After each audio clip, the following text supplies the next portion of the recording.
Hi friends, ఈరోజు మేము అందరు ఎలా ఉన్నారండి? బాగున్నారా?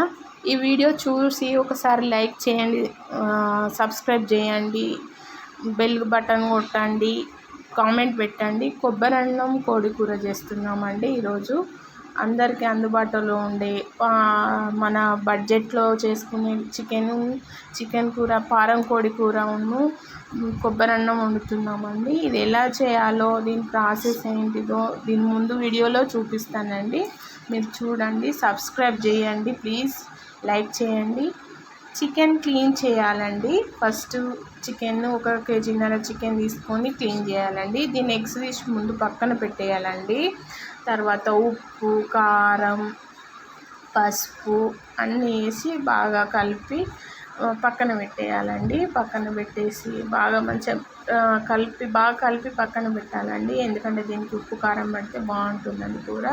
దీన్ని 30 minutes పక్కన పెట్టేసుకొని తర్వాత ఈ పక్కన తీసిన ఎగ్స్లో కారం, ఉప్పు, పసుపు ఇవి వేసి పక్కన పెట్టుకోవాలండి. దీన్ని కూడా అంతా మిక్స్ చేసి పక్కన పెట్టాలండి. దీన్ని బాగా మంచిగా నెమ్మదిగా గుడ్డు ఖరాబ్ కాకుండా నెమ్మదిగా కలిపి పక్కన పెట్టాలండి. దీన్ని కూడా పక్కన పెట్టేసుకొని ఇప్పుడు ధనియాలు 2 టేబుల్ స్పూన్స్, జీలకర్ర, సోంపు, గసగసాలు వేసి పక్కన నానబెట్టుకొని పక్కన 4 యాలక్కాయలు 5 లేకపోతే వేసేసి కలిపి పక్కన పెట్టుకోవాలండి. దీన్ని వాటర్ పోసి దీనికి యాలకులు, దాల్చిన చెక్క, పువ్వు ఇవన్నీ వేసి ఎండు కొబ్బరి కూడా వేసేసి కొంచెం నీళ్ళు పోసి పక్కన పెట్టుకోవాలండి. పేస్ట్ కోసం దీన్ని నానబెట్టుకోవాలండి ఒక 30 minutes. ఫస్ట్ దీన్ని పక్కన పెట్టేసుకున్నాక దీన్ని ఏం చేయాలంటే నానబెట్టేయాలండి. మిక్సర్ గ్రైండర్లో దీన్ని పక్కన పెట్టేసుకొని మిక్సీ బట్టి పెట్టుకోవాలండి. దీన్ని మంచిగా మెత్తగా గ్రైండ్ చేసుకోవాలి. ఇది మెత్తగా గ్రైండ్ అయ్యాక మెత్తగా పేస్ట్ లాగా చేయాలండి. దీంట్లో ఒక 3 టేబుల్ స్పూన్సా లేకపోతే పెద్ద గంటె నూనెనా లేకపోతే ఇంకా కొంచెం ఎక్కువ నూనె అయినా తీసుకునే వాళ్ళు తీసుకోవచ్చు. నార్మల్గా అయితే 2 టేబుల్ స్పూన్ అయితే సరిపోతుంది. 3 ఆనియన్స్ కట్ చేసి కొంచెం మిడిల్ సైజు ఉన్న ఆనియన్స్, కరివేపాకు ఇవన్నీ వేసి ఫ్రై చేయాలండి. బాగా ఫ్రై. దీంట్లో వచ్చే గ్రీన్ చిల్లీ, బఠానీ కొంచెం అవన్నీ వేసి ఫ్రై చేయాలండి బాగా. ఇది ఫ్రై బాగా కావాలండి. కొంచెం ఫ్రై అయ్యాక నెమ్మదిగా కొంచెం వేగుతూ ఉన్నప్పుడు పచ్చివాసన పోయాక 2 టేబుల్ స్పూన్ల అల్లం పేస్ట్, గార్లిక్ పేస్ట్ అంటారు కదా, అల్లం అంటారండి మా సైడు, అల్లం పేస్ట్ అంటారు. అల్లం పేస్ట్ వేసి బాగా కలుపుకోవాలండి. దీన్ని బాగా ఫ్రై చేసుకోవాలండి. ఇది బాగా ఫ్రై అయ్యాక మనం పక్కన పెట్టుకున్న చికెన్ గార్నిష్ చేసి పెట్టుకున్నాం కదండి, ఆ చికెన్ అంతా ఈ ఆయిల్లో వేసి బాగా ఫ్రై చేయాలండి.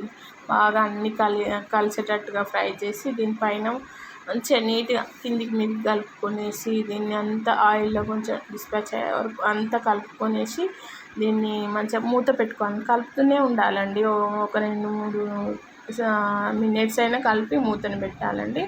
మూత పెడితే ఇందులో నీళ్ళు ఊరుతాయండి. మూత పెట్టాక నీళ్ళు ఊరినాక దీన్ని ఒక రౌండ్ మళ్ళీ కలిపి దీంట్లో కావాల్సినంత ఎసరు పోసుకోవాలండి. వాటరు కొంచెం గల్లుప్పు కూడా, ఉప్పు సరిపోయిందా లేదా టేస్ట్ చూసి ఉప్పు వేసుకోవాలండి. ఉప్పు వేసి మళ్ళీ ఇంకా కొంచెం కారం, పసుపు సరిపోకపోతే వేసుకోండి, సరిపోయిన వాళ్ళు ఏం లేదు. మనం ముందు కలిపి గ్రైండ్ చేసుకున్న మిక్స్ ఇందులో వేసుకోవాలండి. పేస్ట్ చేసుకున్నాం కదండి, ఆ పేస్ట్ అంతా ఇందులో వేసుకొని బాగా కలుపుకోవాలి. కలుపుకొనేసి కింది మీదకి కలిపేసి కొన్ని వాటర్ పోసేసి ఇదంతా బాగా కలిపి ఈ పేస్ట్ అంతా ముక్కలకు పట్టేదాకా కలిపి మంచిగా 2-3 సార్లు కలిపి దీన్ని వాటర్ పోసుకోవాలండి. వాటర్ పోసుకొనేసి ఒక బౌల్లో వాటర్ తీసుకొని పోసేసి దీన్ని మూత పెట్టుకోవాలండి. మూత పెట్టుకున్నాక ఇదంతా కలిపి మూత పెట్టుకొని మనం ఇదంతా మంచిగా నీట్గా కలిపాక మంచిగా కలపాలండి. కలిపాక ఏమైతే మంచిగా నీట్గా ఇదంతా బబుల్స్ వస్తుంది చూడండి. ఇదంతా కర్రీ అంతా కలిసాక ఇంకా కలిపి వాటర్ పోసి మనం పక్కన పెట్టుకున్న ఎగ్స్ కూడా ఇందులో వేయాలండి. ఎందుకంటే ఇది కొంచెం ఎసరు వచ్చాక వేయాలి. ఇది అది మొత్తం మంచిగా మిక్స్ అవుతుంది. కోడిగుడ్లు ఖరాబు కాకుండా ఉంటాయండి. మంచిగా కూర ఉడుకుతుంది తొందరగా. కుక్కర్ మూత పెట్టేస్తే సరిపోతుంది. కుక్కర్ మూత పెట్టేసి ఒక ఒక 1 విజిల్ 2 విజిల్స్ వచ్చే వరకు ఉంచి తీసేస్తే సరిపోతుందండి. 1 విజిల్ ఎంతసేపు పడుతుందండి, ఎర్లీగానే అయిపోతుంది. కర్రీ రెడీ అయిపోయిందండి. ఇగో చూడండి ఎంత బాగుందో. ఎంత చూడడానికైతే ఎంతో అందంగా కనబడుతుందండి. ఉప్పు కారం ఏమన్నా తగ్గిందో చూసుకోవాలి. తర్వాత ఇంకా వేరే ప్రాసెస్. కర్రీ అయిపోయిందండి. ఇప్పుడు కొబ్బరి అన్నానికి 2 కప్పుల కొబ్బరి తీసుకున్నానండి. దీన్ని మిక్సీ పడుతున్నాను. గ్రైండర్లో వేసి మిక్సీ పడుతున్నాను.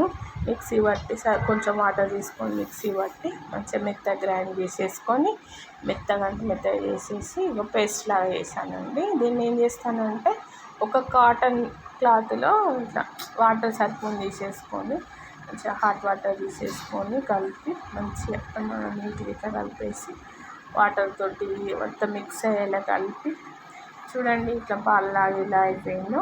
దీన్ని ఒక కాటన్ క్లాత్లో వేసి దీన్ని పోస్తానండి. పోసి దీని వాటరు అంతా వడగడతానండి. ఇట్లా తిప్పుతాను. స్టీనర్ ఉన్న వాళ్ళు స్టీనర్ చేసుకోండి. నేను క్లాతే యూజ్ చేశాను. మీరు క్లాత్లో వాడుకోండి. క్లాత్ వాడే వాళ్ళు క్లాత్ వాడేది. స్టీమింగ్ ఉన్న వాళ్ళు స్టీమింగ్ వాడి. నాకు క్లాతే బెటర్ అనిపించిందండి. నేను క్లాత్ తోటే వాడాను. తర్వాత మళ్ళీ అదే ప్రాసెస్లో మళ్ళీ వేసేసి మళ్ళీ విధిగా మళ్ళీ వాటర్ పోసి మళ్ళీ వేస్తున్నానండి. పాలు ఇన్ని వచ్చాయండి. కొలత 3 గ్లాస్ కప్పు కొలతతో మళ్ళీ రైస్కి ఇవి తయారు చేస్తున్నా. 3 టేబుల్ స్పూను ఆయిల్ వేసాను, జీడిపప్పు వేసాను. మళ్ళీ ఈ అన్నం కొంచెం కలర్గా కనబడాలి అనేసి ఏం చేశానంటే కొంచెం కరివేపాకు కూడా వేసానండి. కొంచెం మంచిగా కలర్ఫుల్ కనబడడానికి, అందంగా కనబడడానికి. దీన్నంతా ఫ్రై చేయాలి. ఫ్రై అయ్యే వరకు చేశాను. ఇలా చేసి ఇది పక్కన పెట్టుకున్నానండి. పక్కన పెట్టుకొని దానిలోని యాలకులు, దాల్చిన చెక్క, పువ్వు, యాలకులు, మళ్ళీ ఆకు, బిర్యానీ ఆకు, లవంగాలు ఒక 10, గ్రీన్ చిల్లీస్ ఒక 4, కర్రీ లీవ్స్ అన్నీ వేసి బాగా ఫ్రై అయ్యేలా చేశానండి. చేసి ఫ్రై అయ్యేదాకా చేసి ఇక మంచిగా నీట్గా వేసి ఒక అల్లం వెల్లుల్లి పేస్ట్ ఒక టేబుల్ స్పూన్ వేసేసి కొంచెం ఫ్రై అయ్యే వరకు ఇలా ఫ్రై చేస్తూనే ఉన్నానండి. ఎందుకంటే ఆయిల్ కొంచెం వేసాను కదా. గీ వాడేవారు గీ వాడొచ్చండి. నేను ఆయిలే వాడాను. నాకు అవైలబుల్ ఆయిలే ఉంది. ఆయిలే వాడానండి. ఒక గ్లాసు కొలతతో 3 గ్లాసుల పాలు తీసుకున్నాను. పాలు సరిపోకపోతే వాటర్ కూడా తీసుకోవచ్చండి. పాలే కావాలని ఏం లేదు. కొబ్బరి అన్నానికి అవే పాలు కావాలని ఏం లేదండి. కొంచెం ఒక గ్లాసు 2 గ్లాసులు తక్కువ పడితే నీళ్ళు వేసుకోవచ్చండి. సరిపోను ఉప్పు వేసాను అన్నంలో. కొంచెం వాటర్ కూడా యాడ్ చేస్తాను. ఎందుకంటే సరిపోదండి. కలర్గా కనబడడానికి కొంచెం పసుపు కూడా వేసానండి. పసుపు వేసి తిప్పి దీన్ని ఇలా అయిపోయిందండి. ఇలా అయిపోయిన తర్వాత ఇట్లా పొంగుతూ మసులుతూ వస్తూ ఉంది కదండి. ముందే కడిగి పెట్టుకున్న రైస్, నార్మల్ రైసే అండి ఇవి మా ఇంట్లోవి. 3 గ్లాసుల బియ్యం వేసేసి కలిపాను. చూడండి అన్నం కలర్గా కనబడుతుందండి. అన్నం మంచిగానే కలర్గా ఇలా అవుతుందండి. Voice correct రావట్లేటుంది.